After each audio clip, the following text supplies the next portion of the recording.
Hey everybody, welcome to the Cripescast. This week we are talking with Joel Brammeier. He is the president and CEO of the Alliance for the Great Lakes.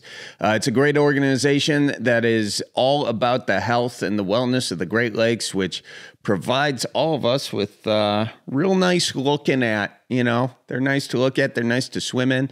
They're nice to fish in. I'm a fan of all that sort of stuff. So it was just nice chit-chatting with Joel about what's going on with them now, especially as there's a new administration coming in and what that means for funding and what that means for just our health, our water quality, all that sort of stuff. So it was good chit-chat. And you guys know, if you've listened to this podcast, I am a huge hippie when it comes to the environmental stuff. Love fishing, love bird watching, love hunting, love all that, and love the things that we can do to help make that stuff better for everyone. Hunting too, yeah, the whole deal, you know. Anyways, good conversation with Joel. It was fun, and I hope you guys enjoy it. All right, let's get to my interview with Joel Brammeier. You got really nice hair. I'm very thankful for that. It's my grandpa, who I'm hoping is where my hair came from, lived to it's either 102 or 104, and had basically a full head of hair till the day he died. Shut up, really? So I'm keeping my hopes up. That's impressive, man. Yeah, and that was before. Rogaine, that was before, well, I suppose he lived through Rogaine, but do you know if he was using Rogaine or Hims? No, he never needed it. It just was genetic, and my dad is bald. He's got kind of the monk's ring around the back. That's an underappreciated haircut these days. I mean, it's not so much a haircut as it is a necessity. It's a genetic obligation for him, but he rocks it. Well, I mean, look, he could, there's a lot of guys these days who don't go with the horseshoe. They go full bald. Yeah. But I feel like, sometimes I think you want the horseshoe especially in the Midwest. Hats don't cover that far down on your head. It's like a free scarf. Why would you get rid of it? Just grow it out. There's something to be said for rocking what you got as opposed to, taking it all off. He's 86 now, so he's not his hairstyle isn't changing. But any chance of going for the full bald has passed him by. But well, good. I like him embracing what he has, and then just letting everything else fly. Good for him. But enough about our hair and personal grooming. Why don't we dive into it?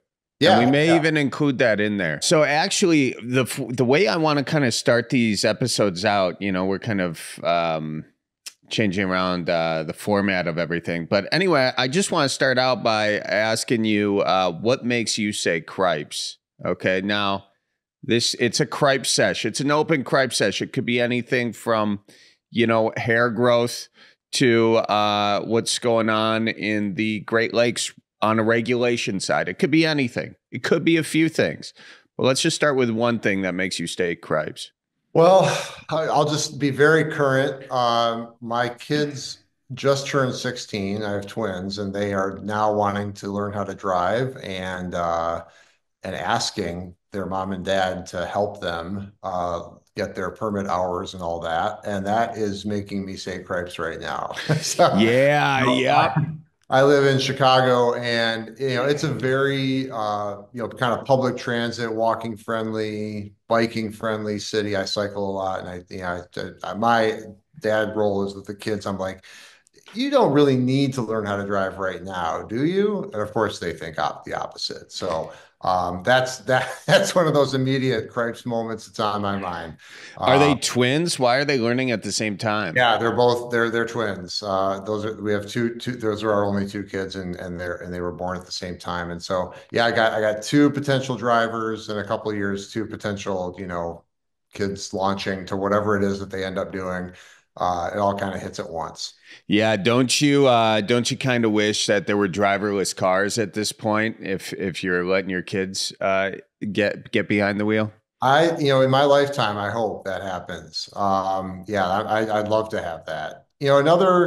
I think other cripes, man, I'm 50 and I get less and less fond of long stretches of cold as I get older. I grew up in the Midwest and so I'm used to it, but you get teased by these, sunny days, 60 degrees, you know, I even went down to the lake the other day and felt the cold breeze coming off the water, and then it goes back to snowing, and I just get that gets old in my bones as I get older. So that's been a Cripes moment recently. And of course, This go ahead. spring teas. Yeah, It's kind of absolutely. like strip teas, but not anything like that at all. But cleaner, right? So Yeah.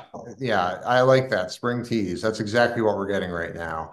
And crepes, there's all sorts of crepes in the political and business world and all that stuff that's always going on. One of the things you have to do, I think, when you're working in environmental spaces is you've got to stay optimistic, right? You've got to recognize that the work that I do, stuff around water, whatever issue it is that animates you, there's just a lot of people with goodwill who want to get good things done, and you've got to try to stay optimistic even when you're in the middle of some of those cripes moments. Yeah, so give our listeners like what a sense of what your role is and what you kind of do on a day in day out basis. So I run a nonprofit organization called the Alliance for the Great Lakes, and our core role is we advocate for public policies and practices that protect the Great Lakes and clean water. And so, on any given day, I'm working with policy experts or researchers and scientists who might be experts in a particular issue. I also work with a whole team of people that make sure that we're getting good information out there about what's happening with the Great Lakes, and of course, part of my job is also raising the funds to support our work, and it's great. I have the fabulous privilege to work with a team of people who are here because they just love the lakes and love water, and we try to make sure that our cities and states and feds are doing right by the lakes and by clean water. That's the gist of it. Yeah, I mean, and anyone who listens to this podcast know I'm like a big environmental hippie. I grew up being outside mostly. I just kind of fell in love with sort of the outdoors, and growing up near Milwaukee, there was obviously the Great Lakes. I would bike down to the lakefront and all of that, and it's just got a very nice place in sort of my childhood, even going through the rivers and you know, fishing and all of that sort of stuff. Just so much is just in my heart when it comes to the Great Lakes. And I think sort of the big question right now is, what are the big things that are maybe threatening the Great Lakes? Let's start with that. What's threatening the Great Lakes, and then I want to get into like what you're excited about with the Great Lakes, what the positive stuff that's going on. But what's the biggest Yeah. threat to them right now? Yeah, I mean, for sure. Just back to your comment about growing up, I think there are so many people who, back to that sort of point about optimism, there's so many people who grew up with some connection to water around here that it's an easy and natural thing to draw on. I grew up about a mile from Lake St. Clair in Detroit, and just over and all sorts of Great Lakes and water experiences when I was younger too. And I don't know that any one thing pushed me in this direction, but as an adult, you look back on that and you realize, oh yeah, this is the anchor. This is what really, brought me to this, binds us together and all that. Big challenges facing the Great Lakes. It's a huge region, right? And I always try to make sure people know before we start talking about the lakes, they've got the silhouette, the outline on the map is very well known, but it's like 1,000 miles across, and of course spans two countries, and so the issues facing any Great Lake or any particular place might be really different, from place to place, and I think that's critical to acknowledge because you want to be able to serve all the needs that people have when they're talking about how they use the lakes. Big stuff that keeps me up.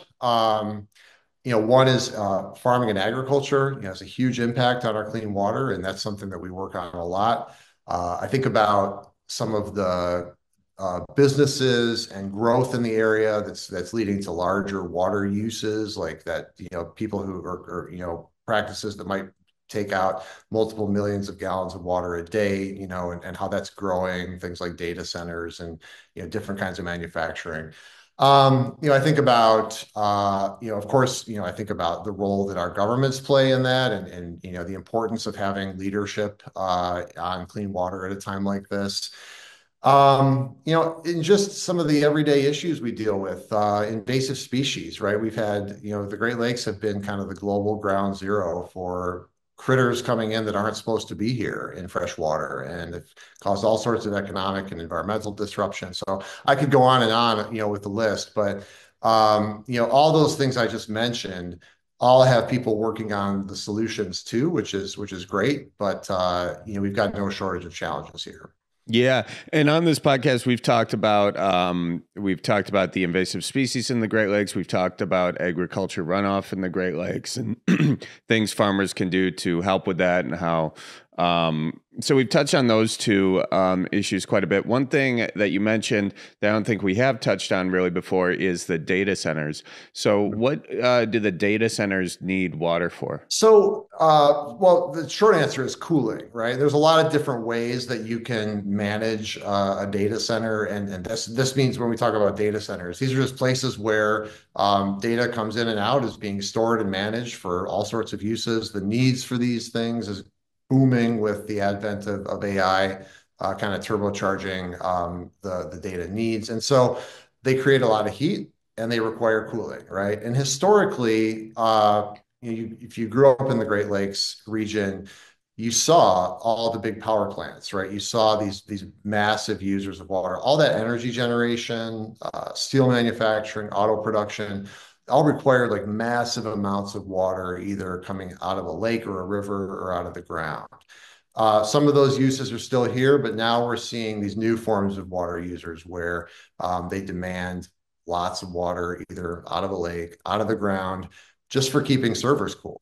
And the interesting thing about that is that it's certainly not a kind of one size fits all industry. There are a lot of ways that they can be managed that don't require a lot of water use, which is good. But we're right at the beginning of seeing how this is affecting, how water gets used here in the Great Lakes. Okay, if I'm thinking back to like science class, you know that water it evaporates and then it comes back through the water cycle. I guess with these data centers using this water, are they A, polluting it, or B, is there a lot of water loss from them using it? Yeah, no, well, the answer is yes and no. You can do it in a way that causes pollution. You can also do it in a way that doesn't, right? So part of the challenge is because it's so new, we don't necessarily have the right practices and standards in place to make sure that the bad things don't happen.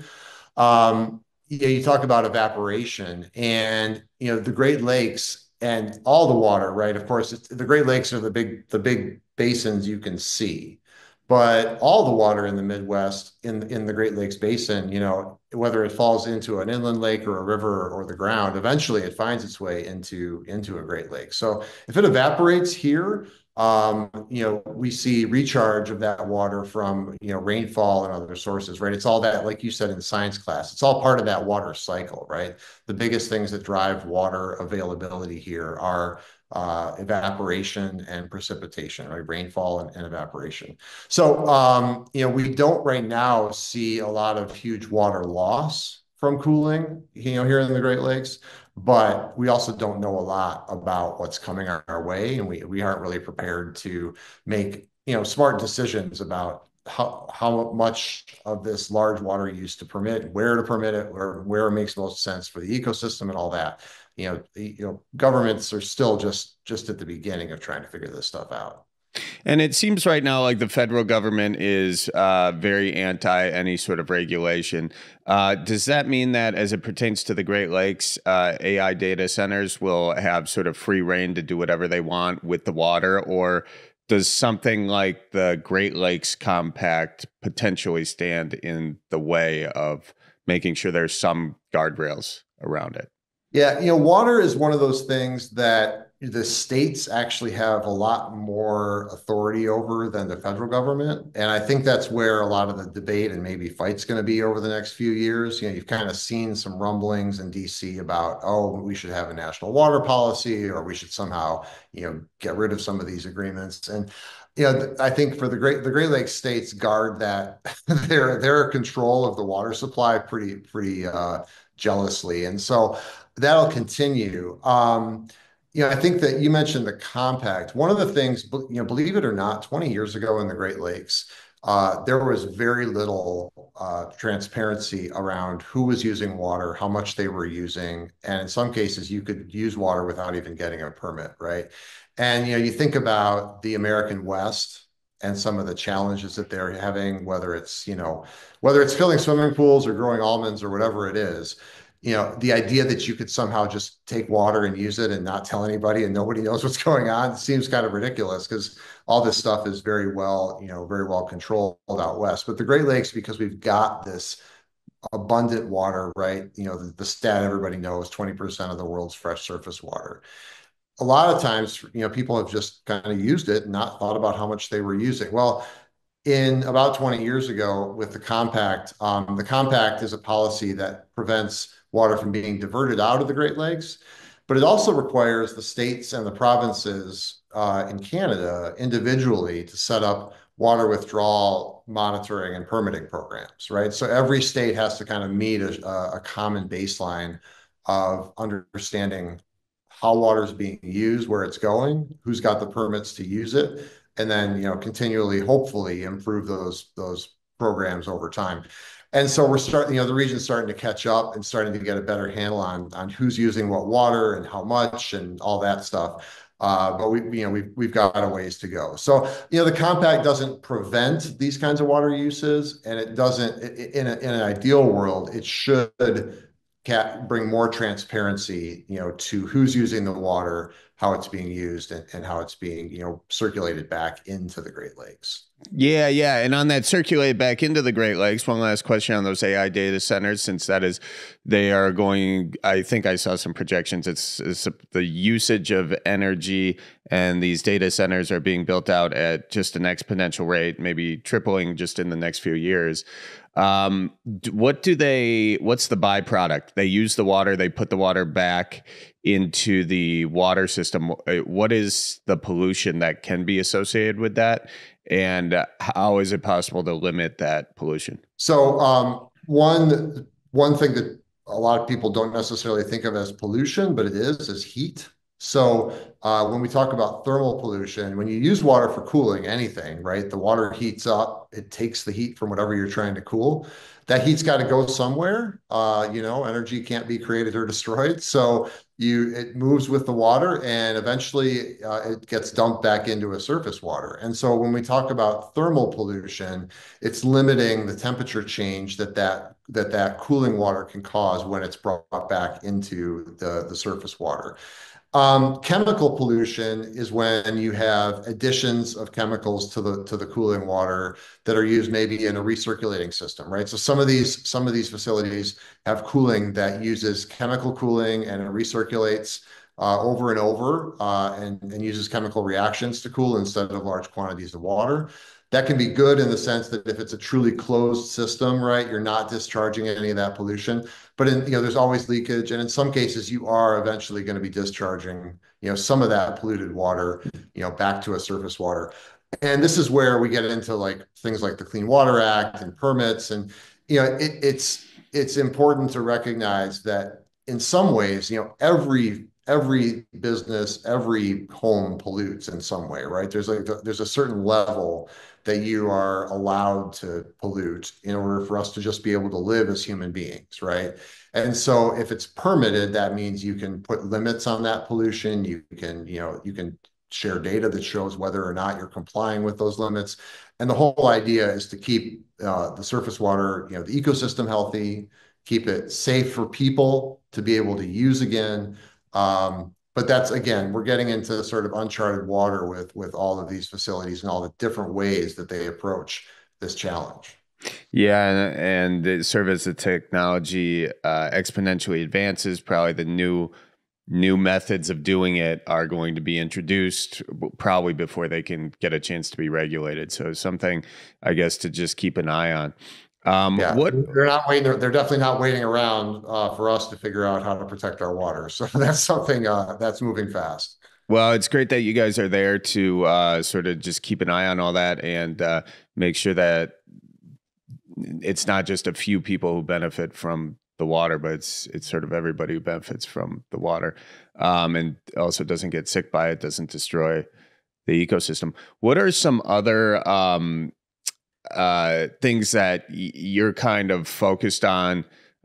We did discuss microplastics in a different episode, but how big of an issue is that as it pertains to the Great Lakes? Well, it's huge as it is globally, right? So one of the unfortunately, the Great Lakes are experiencing that same plastics challenge as everybody else. It's a little bit different here than I think in other parts of the world. The main reason is because we drink the water, right? So when you think about ocean plastic pollution, obviously you're most of the time you're not drinking ocean water unless you're desalinating, and then it's a whole process. For us, we're taking that water in every day. So water we drink is actually, frighteningly a source of microplastics into our bodies because, drinking water treatment doesn't remove all those microplastics. So that's one big difference for the Great Lakes. And then, another is that, we have less of that like big plastic here in the Great Lakes. You've got the images you might think of fishing nets and big rafts of floating bottles, or rivers in Southeast Asia that are sort of teeming with plastic, like large plastic waste. Almost everything you see here in the Great Lakes is microplastics, right? So really tiny particles that have gotten into the water from a whole variety of sources.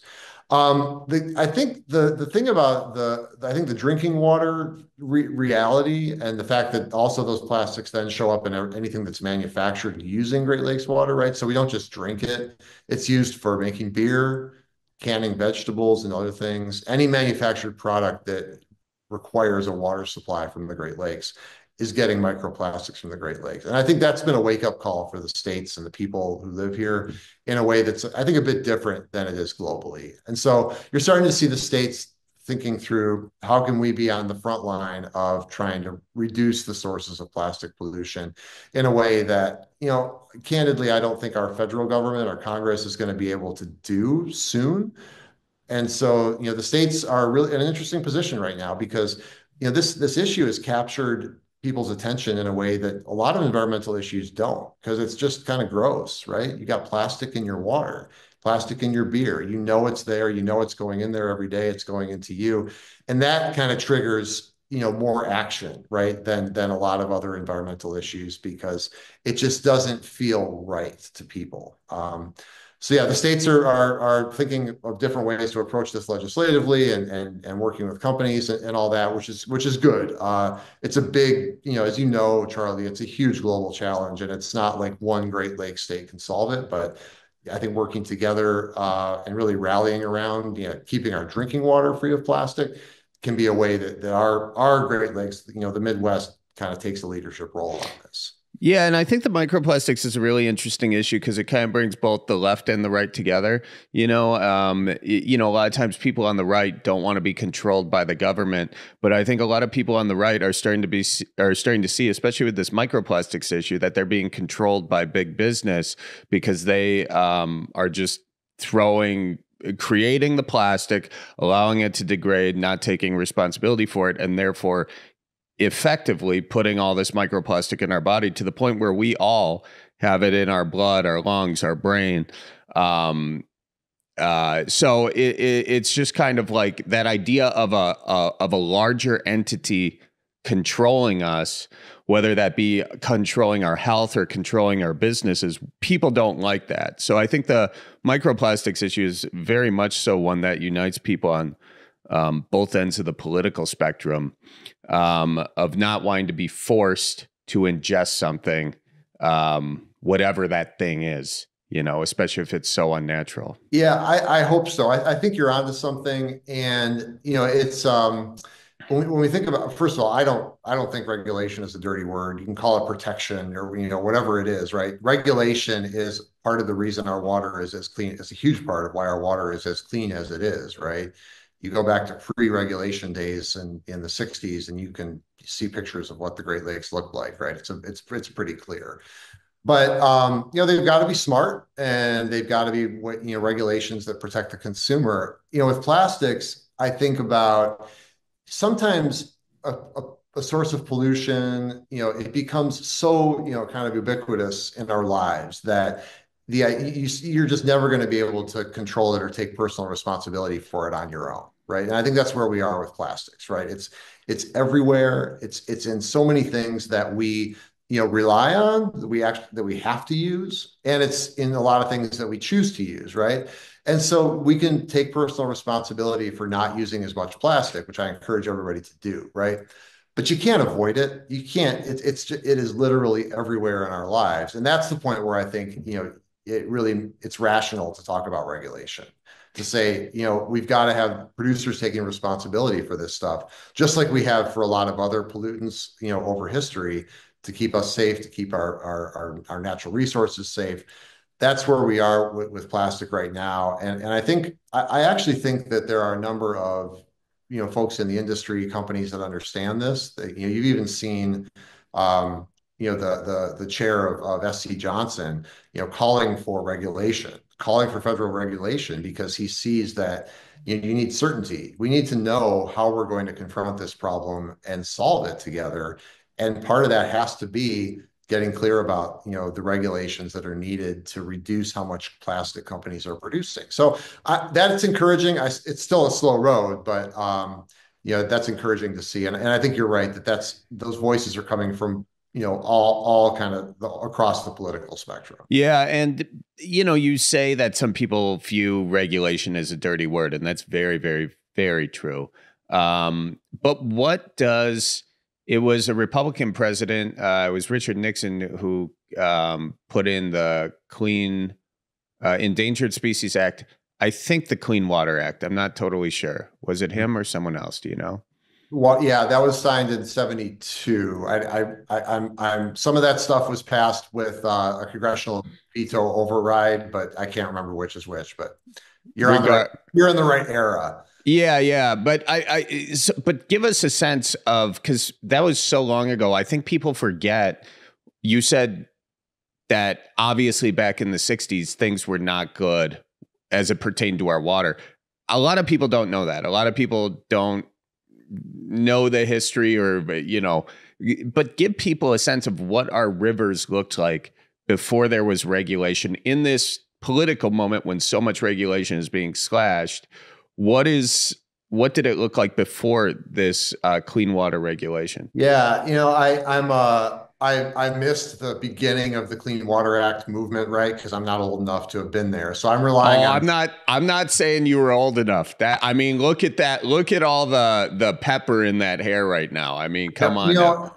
you're not I've heard that several times recently. I don't know if these last couple of months have made me more gray or what, but it's I'm trying to compliment you. Yeah, it well, looks good. I say that because one part of it though is, I want to respect, my ancestors, the ones who actually, started this work. There were some great folks who were there at the beginning when all that was getting started, including, the founder of my organization, a woman named Lee Botts, who's from Northwest Indiana. And I mentioned that because Northwest Indiana is one of those places where you really saw the evidence of what it was like beforehand. And I've only seen this in pictures, but we've got oil refinery, lots of steel mills, chemical manufacturing in that area, and there's pictures of like rivers with just orange foam, scum, thick mats of it, chemicals basically floating on the surface of rivers, right? And so you're looking at something that looks like it ought to be in a lab or in a toxic waste barrel, and it is literally just running down a river, right? And I've seen many, many pictures like that of unregulated pollution.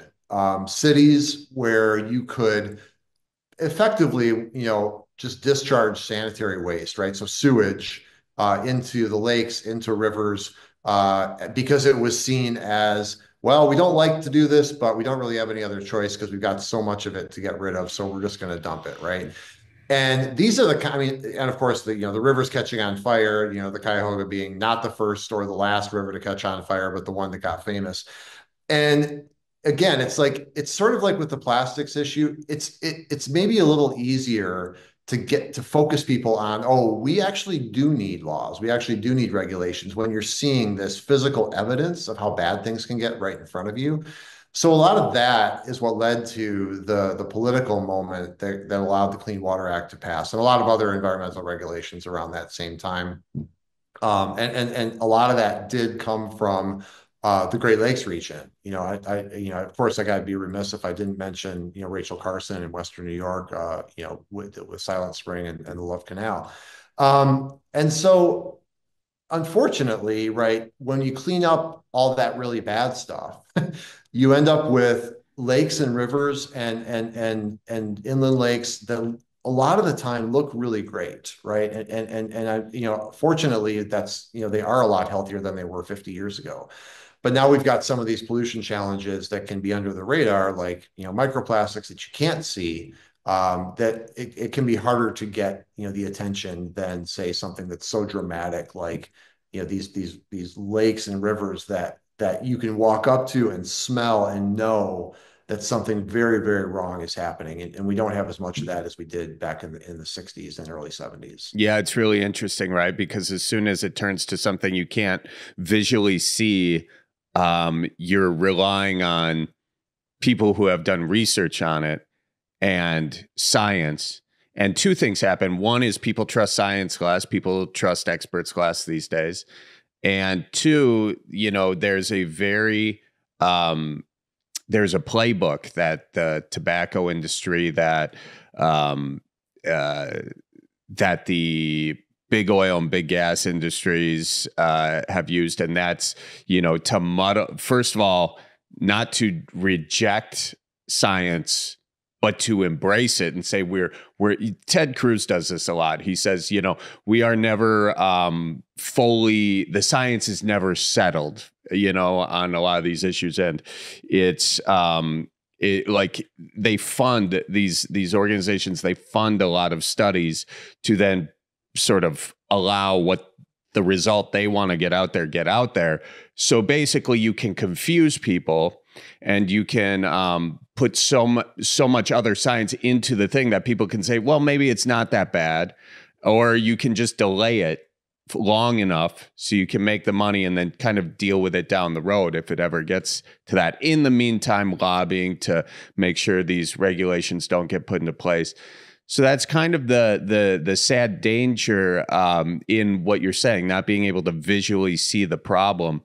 Have you encountered any sort of like good ways of sort of conveying those messages to people, or seen a lot of hope for people sort of understanding the reality of these situations recently? Well, yeah, I do think that, so one, I think it's hard. I get it. Like, people, it's hard for us to grapple with uncertainty, right? It's like we've all got a lot going on in our lives, and it can be tough. Science is about uncertainty, right? It's about trying to, study and observe, and as you go, you try to eliminate as much uncertainty as possible. But along the way, you ask a lot of questions. And I think one of the good things we've got here in the Midwest is a network of some of the best universities in the world. And I just want to mention that because it is, I know from looking at, people's responses to polls and just my own work over the last 30 years, that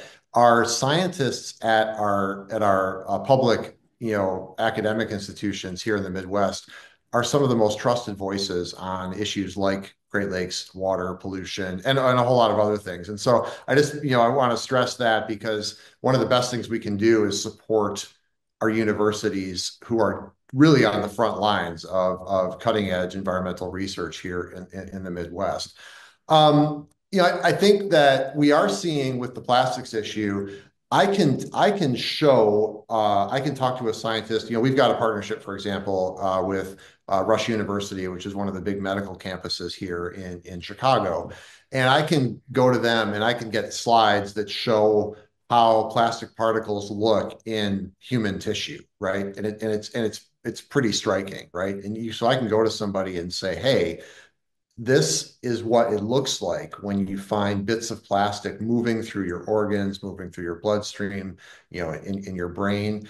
And it's, of course, horrifying and fascinating, right? So I think if we can find the ways to show people how this stuff shows up in a way that's directly relevant to their health, and it's backed by sound science and good data, that makes a real impact, right?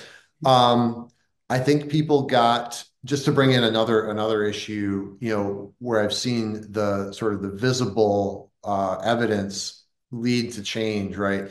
When you had the Flint water crisis that sort of started, and it started a while ago, but it sort of came to a head in 2015, and you had real people being harmed in a very unfair way, children being harmed, for life. And you could connect that to, like, this is what's in the ground, this is the pipe, this is the people, this is the health, this is the impact that's being caused. That kind of drawing those kinds of connections, I think, really helps people understand that they have the ability to make improvements, right, through their own action, but also through government action and through spending money wisely to knock out some of these pollution problems.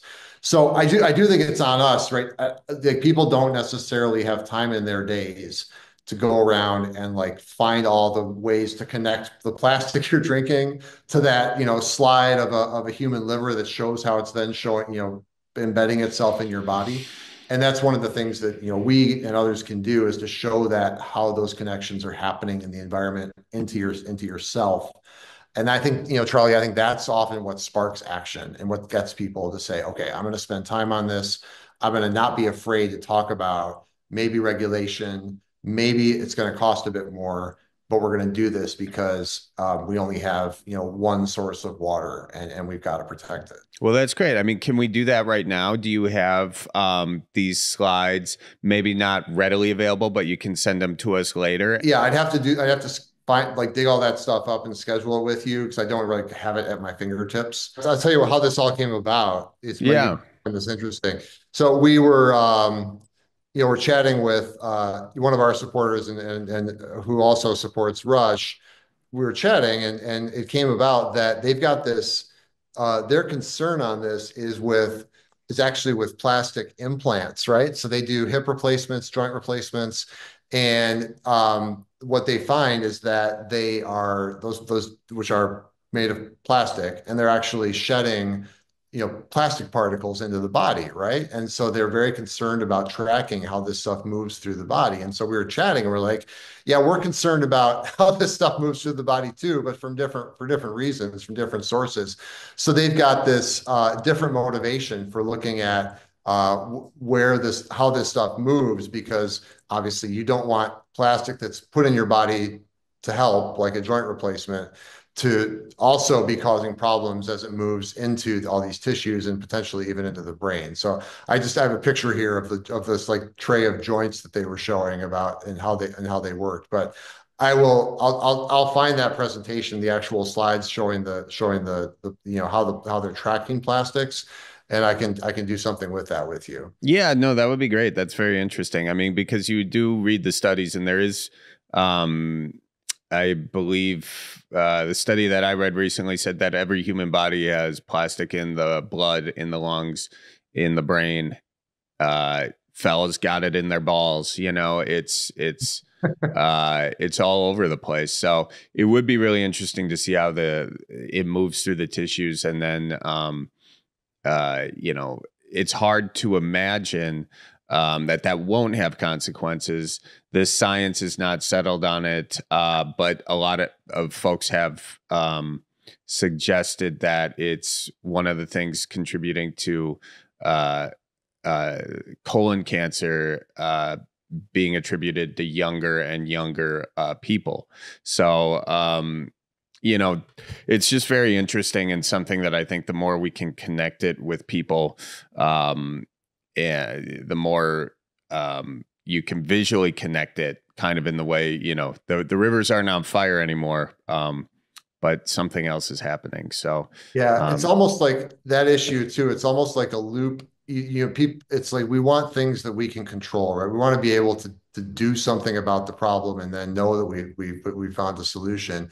And the microplastics thing in the Great Lakes, it's almost a loop in some ways because you see the highest concentrations of these things near the biggest cities, right? Because Hmm. it's coming from people, it's coming from wastewater. And and so what that means too, though, is you can, if you work on reducing the sources locally, right? And like, let's say a state decides it's going to really make an effort to reduce the amount that's being manufactured, disposed, et cetera. You'll see that the improvements also happen locally. The water you're coming through your intakes back to your community is then has less plastic in it. And so you can almost see this kind of virtuous circle emerging where, yeah, it's a big global problem and it's a big 1,000 mile wide Great Lakes problem, but you can actually see an impact if you control it locally. You can see the impact locally, and it's going to affect the actual water that you're drinking, and that's kind of feeding the businesses in your community. And that to me is a really inspiring way to approach this, and gives me hope that we're going to be able to confront this problem.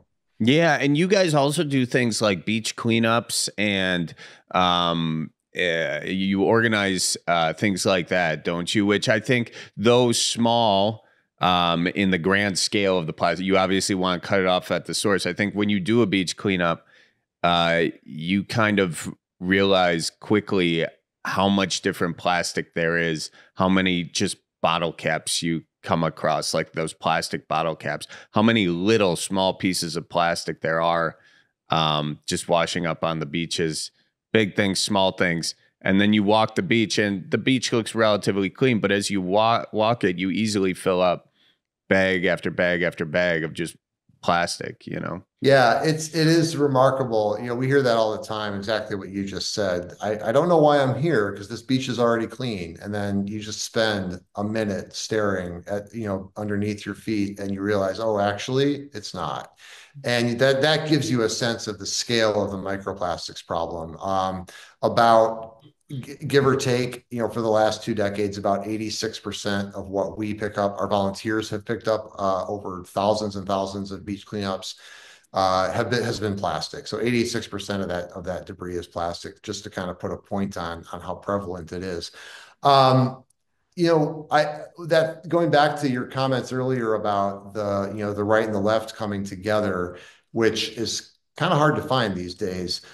One of the things we put a premium on is getting people involved in protecting the Great Lakes. And I think that things like beach cleanups, like you said, they're small steps, but they kind of open up a great vision of what's going on with our water, with our ecosystems. And it's a way that people can connect to the resource and understand why a lot of the things we've been talking about are important to support. So yeah, I always encourage people volunteer with us, but volunteer period, right? Get involved. There's great water groups all over the Great Lakes region, in every community. Go out and participate in that work, see what's going on, kind of touch the water with your hands, see what's in it. And I also just tell people, just use it. Get out there, swim, whatever you do, boat, canoe, fish, like using our water is a form of advocacy, right? Because you're declaring, hey, this is important to me, my family and friends. It's important to the place I live just by being in it, just by being wet, right? You're becoming an advocate. And I think that's one of the great things about living in this part of the world. It's very cool, and for a lot, it's a good thing for the environmentalists to do, but also the hunters. If you look at Ducks Unlimited, they do a lot of things like water, wetland restoration, and because if you want to keep hunting a sustainable thing, you gotta keep the environment able to sustain the ducks, as simple as that. So there's so many groups like that that have many different reasons for wanting to keep our Great Lakes great.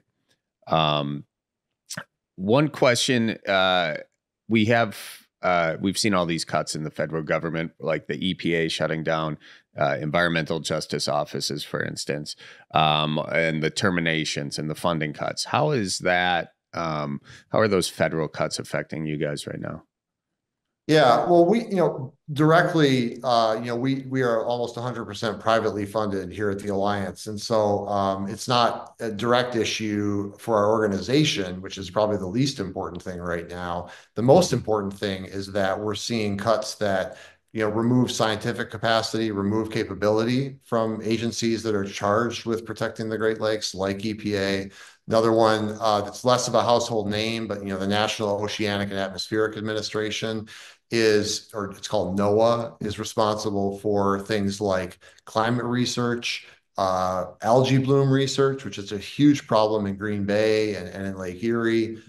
Blooms that actually are sometimes toxic and can be really harmful to people. So predicting those blooms is another part of what NOAA does. You're seeing cuts to the Fish and Wildlife Service on issues like sea lamprey control.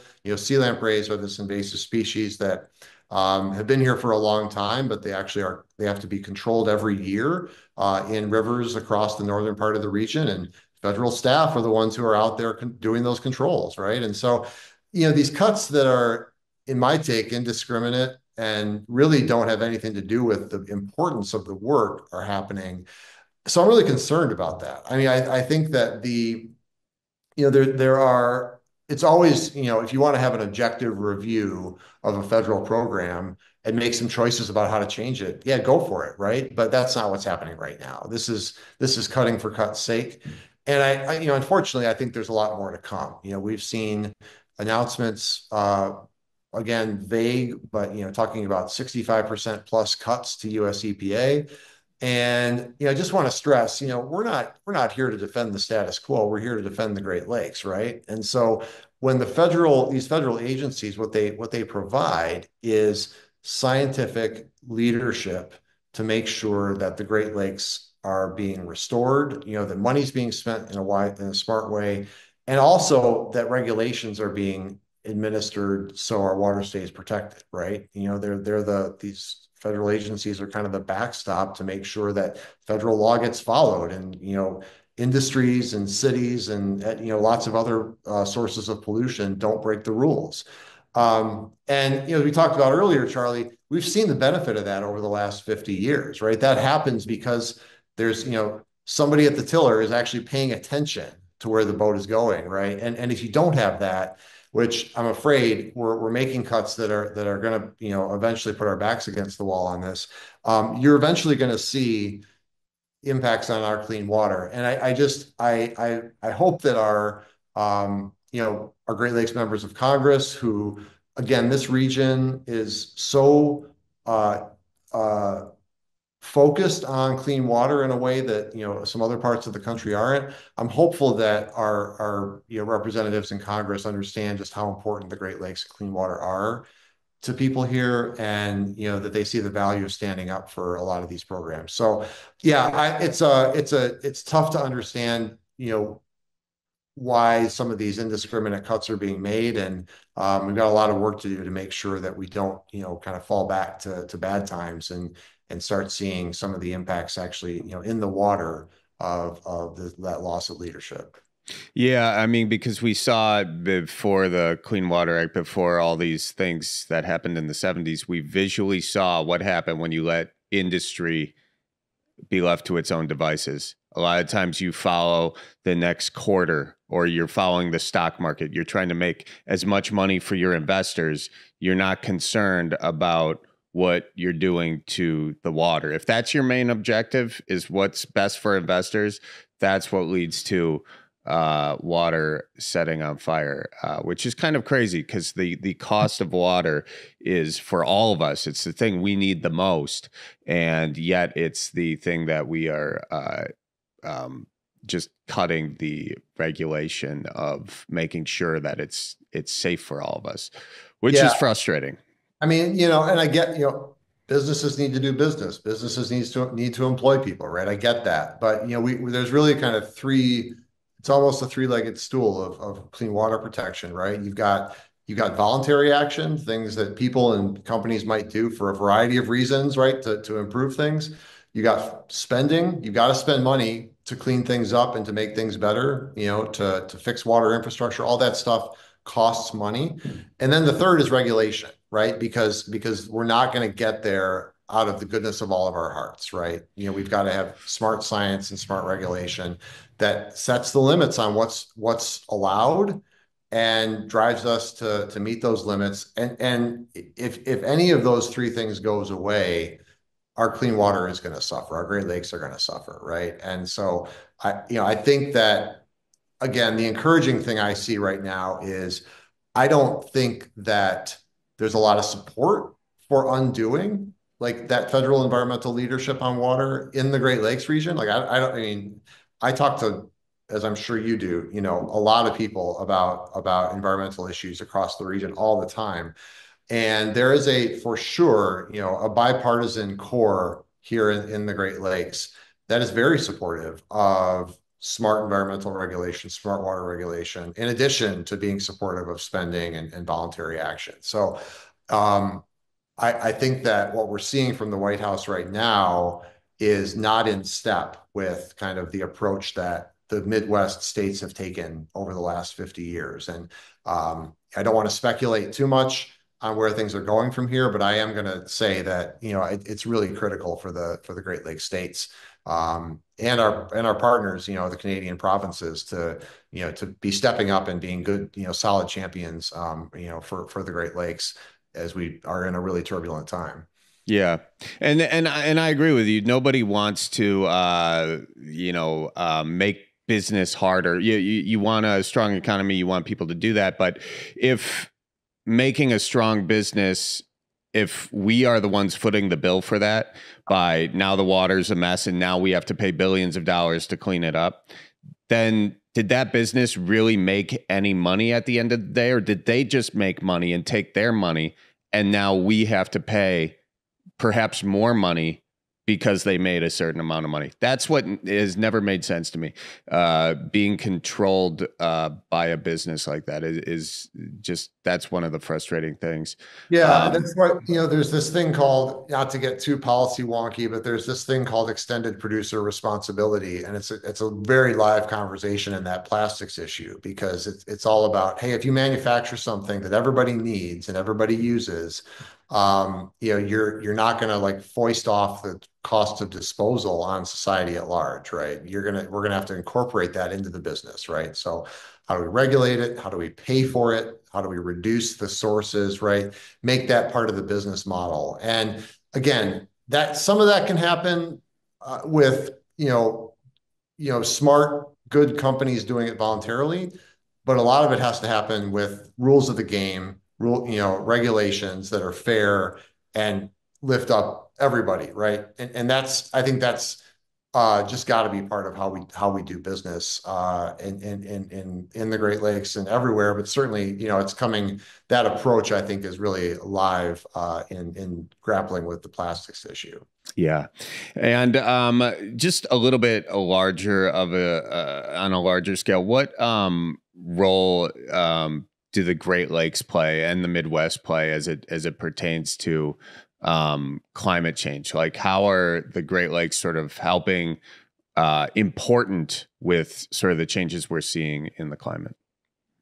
Well, the lakes are certainly like sentinels of climate change. I think anybody who's lived here for, I was going to say multiple generations, but it doesn't even take that long, right? To notice the things like algae blooming in Lake Superior, right? One of the coldest lakes, or the coldest lake, is now experiencing regular seasonal toxic algae blooms, especially in the western end, which is scary. Lake Superior is one of the fastest warming freshwater lakes in the world. Farmers, will tell you, I hate to generalize and I don't want like speaking for people, but I am very aware of how aware, the agriculture sector is of changing precipitation patterns, changing patterns of water availability, all of which are linked to global climate changes, right? And so there's a keen awareness among that part of the economy and that part of the water world that something strange is afoot. You're seeing these much more dramatic, sort of fast changes in Great Lakes water levels than we used to see, right? Going from a record low to a record high in 7 years. So the one role the Great Lakes play is as a sentinel. It shows us that something globally is shifting, right? We're also a contributor, right? We've spent a lot of our decades generating electricity from coal, right? That's starting to change, right? Which is great, and we're becoming more and more reliant on renewable energies and other sources here. Um, I think the way that the Great Lakes region, in addition to just being a place where through energy generation and through our prevalence in the auto industry, we can obviously play a global role in reducing carbon emissions. We also need to play a role in adapting to the realities of climate change on the ground. Unfortunately, the impacts of climate change in the Great Lakes are kind of baked in for the next century, right? We can't stop the damage that's already been done and then the effects that that's going to have on our waters. What we can do is be honest about those impacts, right? And show that we know that the next century of how rainfall happens, right, or storms happen, and how lake levels change is going to look a lot different from the previous several centuries, right? And so we can be honest about that, and we can incorporate new data into how we plan and how we make business decisions, and how we regulate water, which is how I hope things go. Or we can act like none of that stuff exists, and then wonder what happened when our we parts of the region actually end up being water scarce, even though we're in a water abundant region, or our Green Bay and Western Lake Erie keep getting more and more foul instead of actually getting cleaned up. So the consequences of not acknowledging the reality of a changing climate are that the problems that we're dealing with right now are just going to get worse and worse. And so I think that's a place where the Great Lakes region can play a leadership role, is, be thankful for the abundance of water we've got. And then, be honest about the impacts that climate change is happening, and show the world that we can do a better job of confronting this challenge, and acknowledging living in a climate realistic way. Yeah, those are just, I guess, some thoughts on how we can take a leadership role in a way that, again, is something that we can control part of that destiny as water leaders, for the globe. Yeah, I think honesty is a huge thing. When people just say, "Oh, climate change, it doesn't exist," or whatever, it's just a very disingenuous. It's just not true. It's not true at this point. You can Yeah. look around the world and see it's not true. And so, yeah, to just at least have the conversation of it doesn't mean everything gets regulated and you can't do business or whatever, but it's like just having the conversation. What's the smartest thing to do? Because at the end of the day, we, the people, are the ones paying the bills for it. We are accepting the consequences for it. So you might as well have a say and not just deny it's happening. Yeah, I mean, that's right. We spend even people think about damage from climate change, and they think about the ocean coasts, of course, and hurricanes and this kind of thing. There are hundreds of millions, if not billions of dollars going to the Great Lakes states for dealing with flood damage, for dealing with coastal erosion. Money not just coming from the federal government, but that's being spent by state and local governments, being spent by by private citizens, right, who might have a waterfront property, right, and they need to do something about that. So the amount of money that goes into kind of trying to armor ourselves away from climate change, or trying to restore damage that's been done, is immense. And some of that money, some of that time could be better spent on, acknowledging the problem and planning for like a longer term adaptation to some of those challenges.